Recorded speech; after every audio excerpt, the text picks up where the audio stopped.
21వ తారీఖు అమావాస్య. అమావాస్య గడిచిన తెల్లారి 22వ తారీఖు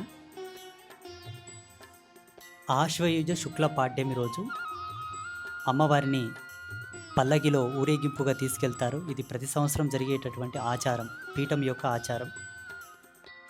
అందుకు ఒక రోజు ముందు 21వ తారీఖు అమావాస్య రోజు అర్ధరాత్రి 12 గంటలకు అమ్మవారి పాదపద్మముల చెంత పసుపును 3 బొడ్డెలుగా పోసి ఆ 3 బొడ్డెల్లో ఒక్కొక్క బొడ్డె లోపలికి, ఒక్కొక్క పసుపు రాశి లోపలికి ఒక్కొక్క అమ్మవారిని ఆవాహన చేసి ప్రతిష్ఠ చేస్తారు.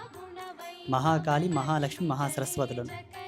అలా అర్ధరాత్రి 12 గంటలకు అమ్మవారి సమ్ముఖంగా పోసినట్టు పసుపు బండారిని మరుసటి రోజు ఆ పసుపును తీసి పెద్దగా క్వాంటిటీ ఉన్న పసుపులో యాడ్ చేస్తారు. ఈ ముగ్గురమ్మల యొక్క శక్తి మిగతా పసుపులో కలుస్తుంది.